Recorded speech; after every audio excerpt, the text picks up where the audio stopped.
Hello അസ്സാം വലൈക്കും എല്ലാവർക്കും ഹനാസ് കിച്ചണിലേക്ക് സ്വാഗതം. ഇന്നിതാ ഒരു സ്പെഷ്യൽ റെസിപ്പിയാണ് കാണിക്കുന്നത്. എല്ലാവർക്കും വെറൈറ്റി ആയിട്ടുള്ള സ്നാക്കാണ് ഇഷ്ടപ്പെടുന്നത്.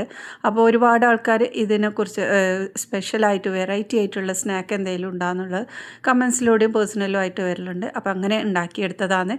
അപ്പോൾ ഇതാ നമ്മൾക്ക് അതിന് വേണ്ട എല്ലാ സാധനവും ഇവിടെ കട്ട് ചെയ്ത് റെഡിയാക്കി വെച്ചിട്ടുണ്ട്. അപ്പോൾ ഇന്ന് ഞാൻ ഈ ഒരു സ്നാക്ക് മാത്രമേ ഉണ്ടാക്കുന്നുള്ളൂ. എനിക്ക് ഒരെണ്ണത്തിന് മാത്രമേ ഇന്ന് ഓർഡർ ഉണ്ടായിരുന്നുള്ളൂ. അപ്പോൾ അതിനായിട്ട് ഇതാ കുറച്ച് സവാള, ചിക്കന്, പച്ചമുളക്, ഇഞ്ചി, വെളുത്തുള്ളി, പിന്നെ ഇലകൾ, ക്യാരറ്റ്, അങ്ങനത്തെ കുറച്ച് ഐറ്റംസൊക്കെ റെഡിയാക്കി വെച്ചിട്ടുണ്ട്. അപ്പോൾ നമുക്ക് ആദ്യം മസാല ഉണ്ടാക്കാം. അപ്പോൾ ഇതിനായിട്ട് ഞാനൊരു സ്പെഷ്യൽ മസാലയാണ് ഉണ്ടാക്കുന്നത്. ഇത് കഴിക്കുമ്പോൾ ആൾക്കാർക്ക് മനസ്സിലാവില്ല ഇതിലെന്താ ഉപയോഗിച്ചിന്. അത്രയ്ക്ക് ടേസ്റ്റുമാണ്, നല്ലൊരു വെറൈറ്റി തന്നെയാണ്. ഇതിൻ്റെ ഫില്ലിങ് മാത്രമല്ല നല്ലൊരു കവറിങ്ങും കൂടിയുണ്ട്. അപ്പോൾ ഇഞ്ചി വെളുത്തുള്ളി ചതച്ചെടുത്തതാണ് കേട്ടോ ഞാനിതിലേക്ക് ചേർത്തത്. നല്ല ചതച്ച് ഫ്രഷോട് കൂടി ചതച്ച് കഴിഞ്ഞാൽ നല്ലൊരു ഫ്ലേവർ കിട്ടും. അപ്പോൾ അത് ചേർത്തിട്ടുണ്ട്. പിന്നെ സവാള 3 വലിയ സവാളയും ചേർത്തിട്ടുണ്ട്, പച്ചമുളകും ചേർത്തിട്ടുണ്ട്. ഇത് നന്നായിട്ടൊന്ന് വഴറ്റിയെടുക്കാം. അപ്പോൾ ഇതാ ഉള്ളിയെല്ലാം നല്ലോണം വാടി നല്ലൊരു ട്രാൻസ്പെറൻ്റ് ആകുന്ന സമയത്ത് ഞാനിതിലോട്ട് ചിക്കൻ ചേർത്ത് കൊടുത്തിട്ടുണ്ട്. അപ്പോൾ ഇതിൽ 1.5 കപ്പോളം ചിക്കൻ ചേർത്തിട്ടുണ്ട്. 2 ബ്രസ്റ്റ് പീസും പിന്നെ കുറച്ച് കൂടെ പീസാക്കി നല്ല ചെറുതാക്കി കട്ട് ചെയ്തിട്ട് ഇതിൽ ചേർത്തെടുത്തതാണ്. ഇത് നിങ്ങൾക്ക് വേണമെങ്കിൽ സെപ്പറേറ്റ് വേവിച്ച് ഒന്ന് ഫ്രൈ പോലെ ആക്കിയിട്ട് ഇങ്ങനെ ചേർത്താലും മതി. പിന്നെ ഞാൻ ഇത് സവാള വേവിക്കുന്ന സമയത്ത് തന്നെ ഇട്ട് കഴിഞ്ഞാൽ ഒന്നും കൂടി ഈസി ആവുമല്ലോ എന്ന് വെച്ച് അങ്ങനെ ചെയ്തത്. അപ്പോൾ ഇത് നന്നായിട്ട് വേവിച്ച് നമ്മൾ അടച്ചു വെച്ചിട്ട് തന്നെ വേവിച്ചെടുക്കുക. അപ്പോൾ ഇതിൻ്റെ വെള്ളമെല്ലാം ഇറങ്ങും. ആ ഒരു വെള്ളമെല്ലാം വറ്റി നല്ല ഡ്രൈ ആവുന്നവരെ വെയിറ്റ് ചെയ്യണം. ഇനി നമ്മൾ ഇതിലേക്ക് പാകത്തിനുള്ള ഉപ്പ് ചേർത്ത് കൊടുക്കുക. ഞാൻ ഇതിലേക്ക് ഉപ്പ് ചേർത്തിട്ടില്ല. സവാളയിലും ചിക്കനിലും ഒന്നും ഉപ്പ് ചേർത്തിട്ടില്ല. അപ്പോൾ പാകത്തിനുള്ള ഉപ്പ് ഇട്ട് നല്ല ഡ്രൈ ആക്കി എടുക്കണം. അത് മെയിൻ ശ്രദ്ധിക്കണം കേട്ടോ. അപ്പോൾ നല്ല ഡ്രൈ ആയ സമയത്ത് നമ്മൾ ഇതിലോട്ട് ക്യാരറ്റ് ചേർത്തത് 2 വലിയ ക്യാരറ്റാണ് കേട്ടോ ചേർത്തത്. നല്ല പൊടിയായി കട്ട് ചെയ്ത് നമ്മൾ ചോപ്പറിൽ ഇട്ടിട്ട് ഒന്ന് പൊടിച്ചെടുത്തതാണ്. ഇനി ഇത് നല്ലോണം അതൊക്കെ ഇളക്കി നല്ലോണം ഡ്രൈ ആക്കിയ സമയത്ത് നമ്മളിതിലോട്ട് മൈദയാണ് ചേർക്കുന്നത്. 2 ടേബിൾ സ്പൂൺ മൈദ ചേർത്തിട്ട് ഒന്ന് നന്നായിട്ട് ഇളക്കാം. ഇതൊക്കെ ചെയ്യുന്നത് നമ്മൾ ഈ ഒരു മസാല നല്ല ഡ്രൈ ആയിട്ടുണ്ടാകുന്ന സമയത്താണ്, വെള്ളം ഉണ്ടാകുന്ന സമയമല്ല. അപ്പോൾ അത് ഇട്ട് നല്ലോണം ഇളക്കി എല്ലാ ഭാഗത്തും ഒരുപോലെ ആക്കിയെടുക്കണം. അപ്പോൾ എല്ലാ ഭാഗത്തും ആയ ശേഷം നമ്മൾ ഇതിലോട്ട് കുറച്ച് ക്യാപ്സിക്കം ചെറുതാക്കി കട്ട് ചെയ്ത് ഇട്ടിട്ടുണ്ട്. അപ്പോൾ ക്യാപ്സിക്കം എല്ലാം ലാസ്റ്റ് ചേർക്കുന്നതാണ് നല്ലത്. എല്ലാം റെഡിയായി എന്ന് വിചാരിക്കുന്ന ആ ഒരു സമയത്ത് ക്യാപ്സിക്കം ഇട്ട് കുറച്ച് പാൽ ഒഴിച്ച് 1/2 കപ്പോളം പാലും കൂടി ഒഴിച്ചിട്ട് നന്നായിട്ട് ഇളക്കിയെടുക്കാം. ഇത് നമ്മൾ ആ ഒരു മസാല നല്ല തിക്കായിട്ട് വരും. ആ ഒരു സമയം വരെ നല്ലോണം ഇളക്കി നല്ല കുറുകി വരുന്ന സമയത്ത് ഞാനിതിലോട്ട് കുറച്ച് ബട്ടറാണ് ചേർക്കുന്നത്. ബട്ടർ ഉണ്ടെങ്കിൽ ബട്ടർ തന്നെ ചേർത്ത് കൊടുക്കുക. അല്ലെങ്കിൽ നിങ്ങൾക്ക് ചീസായാലും ചേർത്ത് കൊടുക്കാം കേട്ടോ. മൊസറല്ല ചീസൊക്കെ ഇതിലിട്ട് കഴിഞ്ഞാൽ നല്ല ടേസ്റ്റ് ആയിരിക്കും. അപ്പോൾ ഞാനിവിടെ ബട്ടറാണ് ചേർത്ത് ഒരു 2-3 ടേബിൾ സ്പൂണോളം ബട്ടർ ചേർത്തിട്ടുണ്ട്. പിന്നെ നമ്മുടെ കൈ നിറയെ മല്ലിയിലയും കൂടി ചേർത്തിട്ട് നന്നായിട്ടൊന്ന് ഇളക്കിയെടുക്കാം. ഇത് നല്ലൊരു ക്രീമി ആയിട്ടുള്ള മസാലയാണ് കേട്ടോ. അപ്പോൾ നിങ്ങൾക്ക് ഇതിലേക്ക് ചീസൊക്കെ ചേർത്ത് കൊടുക്കാം. ബട്ടർ വേണമെന്ന് തന്നെ നിർബന്ധമില്ല. ചീസ് ഇട്ടെങ്കിലും നല്ല ടേസ്റ്റ് ആയിരിക്കും കേട്ടോ. അപ്പോൾ ഇതിൽ എന്താ ചേർത്ത് എന്നുള്ളത് കറക്റ്റ് മനസ്സിലായില്ല. കഴിക്കുന്ന സമയത്ത് നമ്മളിത് ഇങ്ങനെയൊക്കെ ചേർത്തതുകൊണ്ട് നല്ല ടേസ്റ്റാണ് കേട്ടോ. അപ്പോൾ നമ്മളിത് ശ്രദ്ധിക്കേണ്ടത് നല്ലൊരു എരിവും കൂടി വേണം ഇതിൻ്റെ കൂടെ. പച്ചമുളക് നല്ല എരിവുള്ളത് കൊണ്ട് തന്നെ കൂടുതൽ കുരുമുളക് ചേർത്തിട്ടില്ല. ലാസ്റ്റ് കുറച്ച് കുരുമുളകും ചേർത്തിട്ട് നന്നായിട്ട് ഇളക്കിയിട്ട് ഫ്ലെയിം ഓഫാക്കി മാറ്റി വെച്ചു. ഇനി നമുക്കിതിൻ്റെ കവറിങ് ആണ് ഉണ്ടാക്കാനുള്ളത്. അപ്പോൾ അതിനായിട്ട് പാനിലോട്ട് 1 കപ്പ് വെള്ളം ഒഴിച്ചിട്ടുണ്ട്. ഇതിലേക്ക് പാകത്തിനുള്ള ഉപ്പും 1 ടേബിൾ സ്പൂണ് പഞ്ചസാരയാണ് ചേർത്തിട്ടുള്ളത്. എന്നിട്ട് ഇതുപോലെ നന്നായിട്ടൊന്ന് ഇളക്കിയെടുക്കാം. ഇനി ഇതിലോട്ട് ഒരു 3 ടേബിൾ സ്പൂണോളം ബട്ടർ ചേർക്കുന്നുണ്ട്. ബട്ടറും കൂടിയിട്ട് നന്നായിട്ട് ഇളക്കി ആ ബട്ടർ മെൽറ്റാകുന്ന വരെ വെയിറ്റ് ചെയ്യാം. അപ്പോൾ ഇതാ ബട്ടറെല്ലാം നന്നായി മെൽറ്റായിട്ട് വന്നിട്ടുണ്ട്. ഇനി നമ്മൾക്ക് ഇതിലോട്ട് ചേർക്കുന്നത് മൈദയാണ്.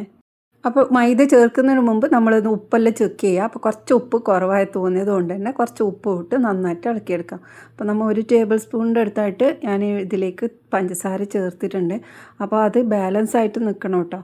അപ്പോൾ അത് വിട്ട് ഇതാ നമ്മൾ 2 കപ്പ് മൈദ ചേർത്തിട്ടുണ്ട്. എന്നിട്ട് ഇതുപോലെ നന്നായിട്ട് ഇളക്കി ഇതൊന്ന് കുറുക്കിയെടുക്കണം. നല്ല നമ്മൾ പത്തിരിയലിൻ്റെ പൊടിയെല്ലാം വാട്ടിയെടുക്കില്ല, അതുപോലെ നല്ലോണം ഇളക്കി ആ ഒരു വാട്ടിയെടുക്കുന്ന അതേ രീതിയിൽ തന്നെ ഇത് ഇളക്കിയെടുക്കണം കേട്ടോ. അപ്പോൾ ഇതാ നന്നായി കുഴച്ചെടുത്തിട്ടുണ്ട്. ഇനി നമ്മൾക്കിത് വേറൊരു പാത്രത്തിലോട്ട് മാറ്റി കൊടുക്കാം. ഇനി ഇത് കൈവച്ചിട്ട് ഒന്നുകൂടെ കുഴച്ചെടുക്കണം. അപ്പോൾ നമ്മൾ ഇത് കഴിക്കുന്ന സമയത്ത് നല്ലോണം ഡ്രൈ ആയി തോന്നുന്നുണ്ട്, കുറച്ചൊക്കെ മൈദ ചേർത്ത് കൊടുക്കാം കേട്ടോ. ഇതിപ്പോൾ നല്ല സോഫ്റ്റാണ്, നമ്മൾ പത്തിരി പൊടിയൊക്കെ കുഴക്കുമ്പോൾ ഉണ്ടാകുന്ന അതേപോലെ തന്നെയാണ് കേട്ടോ. അപ്പോൾ ഇത് നല്ലോണം കുഴച്ച് ഇതുപോലെ ആക്കി എടുത്തിട്ടുണ്ട്. ഇതിൻ്റെ മുകളിലോട്ട് കുറച്ചൊന്ന് ഓയിൽ തടവി കൊടുത്തിട്ട് കുറച്ച് സമയം റെസ്റ്റ് ചെയ്യാൻ വെക്കാം. ഇത് ഡ്രൈ ആവാതിരിക്കാൻ വേണ്ടിയിട്ടാണ് നമ്മൾ ഇതിലോട്ട് ഓയിൽ തടവി കൊടുക്കുന്നത്. അപ്പോൾ അതൊരു 15 മിനിറ്റോളം നമ്മൾ വെക്കുന്നുണ്ട്. 15 മുതൽ അരമണിക്കൂർ വരെ നമ്മൾക്കിത് വെക്കാം കേട്ടോ. അപ്പോൾ ഇനി നമ്മൾ ഇതൊന്ന് പകുതിയാക്കിയെടുക്കാം. നമ്മൾക്ക് ബോൾസ് ആക്കിയിട്ട് ഒന്ന് പരത്തിയെടുക്കണം. ഇത് നല്ലൊരു ബ്രെഡെല്ലാം ഉണ്ടാകുന്ന അതേപോലെ ഉണ്ട്. കഴിക്കുമ്പോൾ ബ്രെഡാണോ ഇതിൻ്റെ ഫില്ലിങ് കവറിങ് എന്നുള്ളത് തോന്നും.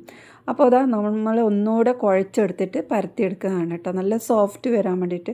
അപ്പോൾ കുഴക്കുമ്പോൾ നമുക്ക് കുറച്ചൊക്കെ ഇതിലേക്ക് മൈദയൊക്കെ ചേർക്കാം, ആവശ്യമില്ല. അത്രയും സോഫ്റ്റാണ്. പരത്തുന്നതിലും വളരെ ഈസി ആയിട്ട് പരത്താൻ പറ്റും. ഇതിങ്ങനെ വേണമെങ്കിൽ ഇങ്ങനെയും പരത്താം, പിന്നെ നമുക്ക് പ്രസ്സിൽ വേണമെങ്കിൽ പരത്തിയെടുക്കാം. എങ്ങനെ പരത്തിയെടുക്കാനും പറ്റും. നല്ല സോഫ്റ്റ് ആയതുകൊണ്ട് തന്നെ വളരെ പെട്ടെന്ന് നമുക്ക് ഈ ഒരു സ്നാക്ക് ഉണ്ടാക്കി എടുക്കാനും പറ്റും. അപ്പോൾ ഇതാ പരത്തി എടുത്തിട്ടുണ്ട്. നമ്മൾ ഒരുപാട് തിന്നാക്കാൻ പാടില്ല, കുറച്ച് കട്ടിയിൽ തന്നെയാണ് കേട്ടോ പരത്തേണ്ടത്, ഒരുപാട് കട്ടിയും ആക്കണ്ട. അപ്പോൾ ഇത് ഇതുപോലെ ആക്കിയെടുത്തിട്ടുണ്ട്.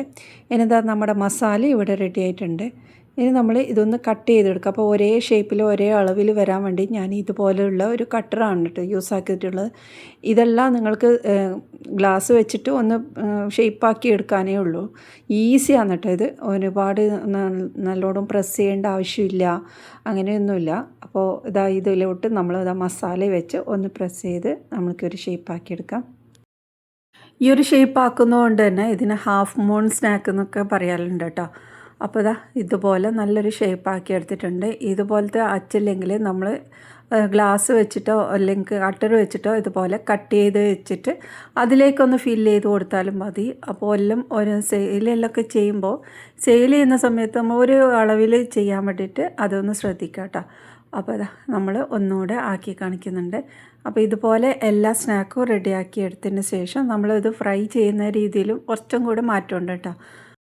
അപ്പോൾ സ്നാക്കെല്ലാം റെഡിയാക്കിയ ശേഷം ഞാനിവിടെ ഒരു മുട്ട എടുത്തിട്ടുണ്ട്. അതൊരു പാത്രത്തിലേക്കിട്ട് ഒന്ന് നന്നായിട്ടൊന്ന് ബീറ്റ് ചെയ്തെടുക്കാം. ഇനി ഇതിലോട്ട് കുറച്ചൊന്ന് പാൽ ഒഴിച്ച് കൊടുക്കണം, കൂടുതൽ ഒഴിക്കേണ്ട, വളരെ കുറച്ച് പാൽ ഒഴിച്ച് ഒന്നുകൂടി ബീറ്റ് ചെയ്തെടുക്കാം. ഇനി നമുക്ക് ആവശ്യം ബ്രെഡ് ക്രംസ് ആണ് കേട്ടോ. അപ്പോൾ അത് റെഡിയാക്കിയിട്ടുണ്ട്. ഇനി നമ്മുടെ സ്നാക്ക് ഉണ്ടാക്കുന്നത് എങ്ങനെ നോക്കാം. അപ്പോൾ ഇതിൽ നിന്ന് ഓരോന്നെടുത്ത് ഇതിലോട്ട് ഈ ഒരു മുട്ടേൻ്റെ ബീറ്റിലോട്ടിട്ട് അത് ഈ ഫോർക്ക് കൊണ്ട് തന്നെ എടുത്തു കഴിഞ്ഞാൽ നമ്മളെ കൈയൊന്നും മോശമാകാതെ നമുക്ക് പെട്ടെന്ന് ഇത് ഉണ്ടാക്കിയെടുക്കാൻ പറ്റും. നമുക്ക് പെട്ടെന്ന് ഉണ്ടാക്കിയെടുക്കാൻ പറ്റുന്ന ഒരു സ്നാക്ക് തന്നെയാണ് കേട്ടോ, കൂടുതൽ അധ്വാനമൊന്നുമില്ല. അപ്പോൾ ഇതിൽ ശ്രദ്ധിക്കേണ്ടത് നമ്മുടെ ആ ഒരു ഫില്ലിങ് ഉണ്ടല്ലോ, അത് നന്നായിട്ട് ചെയ്താൽ തന്നെ ഈ ഒരു സ്നാക്ക് നല്ല ടേസ്റ്റ് ഉണ്ടാവും. അപ്പോൾ ഈ ഒരു ഷേപ്പ് വന്നുകൊണ്ട് തന്നെ നമുക്ക് ഹാഫ് മൂൺ സ്നാക്ക് എന്നൊക്കെ പറയുന്നത്. നമുക്ക് വേറെ ഏത് ഷേപ്പ് വേണമെങ്കിലും ആക്കിയെടുക്കാം കേട്ടോ. പക്ഷേ ഇത് കാണുമ്പോൾ നല്ല ഭംഗിയാണ്. അപ്പോൾ അതിലേക്കോട്ട് ബ്രെഡ് പൊടിയും ആക്കിയിട്ട് നന്നായിട്ട് ആ ഒരു ബ്രെഡ് പൊടി ഓവറായിട്ടുള്ളതൊക്കെ കളയണം. അല്ലെങ്കിൽ നമ്മൾ എണ്ണയിലിടുന്ന സമയത്ത് ഫുള്ള് ഇളകിയിട്ട് എണ്ണയിലുണ്ടാവും. അതുകൊണ്ട് തന്നെ കൈ കൊണ്ട് ഓവറായിട്ടുള്ളതെല്ലാം തട്ടിക്കളഞ്ഞതിന് ശേഷം ഇതുപോലെ മാറ്റി വെച്ചിട്ടുണ്ട്. ഇനി നമുക്ക് ഓരോന്ന് എടുത്തിട്ട് പൊരിച്ചെടുക്കാം. ചൂടായ എണ്ണയിലോട്ട് ഇതുപോലെ ഇട്ടതിന് ശേഷം നമുക്ക് കുറച്ച് ഒരുപാടൊന്നും പൊരിയേണ്ട ആവശ്യമില്ല. കാരണം ഇത് നമ്മൾ ഓൾറെഡി ഈ ഒരു മൈദ എല്ലാം വേവിച്ചെടുത്തതാണ്. അതുകൊണ്ട് കൂടുതൽ വേവിക്കേണ്ട ആവശ്യമില്ല. ഒരു നല്ലൊരു ക്രിസ്പി വരാൻ വേണ്ടിയിട്ടാണ് കേട്ടോ ഇതുപോലെ ചെയ്യുന്നത്. അപ്പോൾ അതൊന്ന് പൊരിച്ചതിന് ഒരു ഭാഗമായ ശേഷം നമുക്കത് തിരിച്ചിട്ട് കൊടുക്കാം. അപ്പോൾ തിരിച്ചും മറിച്ചും ഇട്ട് നല്ല രീതിയിൽ ഫ്രൈ ചെയ്തതിന് ശേഷം നമുക്ക് മാറ്റി വെക്കാം. അപ്പോൾ ഇതിൽ എനിക്ക് തോന്നിയത് കുറച്ച് ഓയിൽ പിടിക്കുന്നത് പോലെ ആയിട്ടാണ്. അപ്പോൾ അടിയിലൊരു ടിഷ്യൂ എല്ലാം വെച്ച് കഴിഞ്ഞാൽ ആ ഒരു ഓയിലെല്ലാം നല്ലോണം വെളിച്ച് കഴിഞ്ഞാൽ നല്ലൊരു ക്രിസ്പി തന്നെ ഉണ്ടാവും. അപ്പോൾ ഇതാ സ്നാക്കെല്ലാം റെഡി ആയിട്ടുണ്ട്. ഈ ഒരു സ്നാക്കിന് എത്ര റേറ്റ് ഇടാൻ പറ്റും എന്നുള്ളത് നിങ്ങൾ കമൻസിലൂടെ പറയണം കേട്ടോ. അപ്പോൾ ഇതുപോലെയുള്ള സ്നാക്ക് റെസിപ്പി ഒരുപാട് ചാനലിലുണ്ട്. സെയിൽ ചെയ്യുമ്പോൾ ശ്രദ്ധിക്കാനുള്ള ഒരുപാട് ടിപ്സും കൂടി ചാനലിൽ ഇട്ടിട്ടുണ്ട്.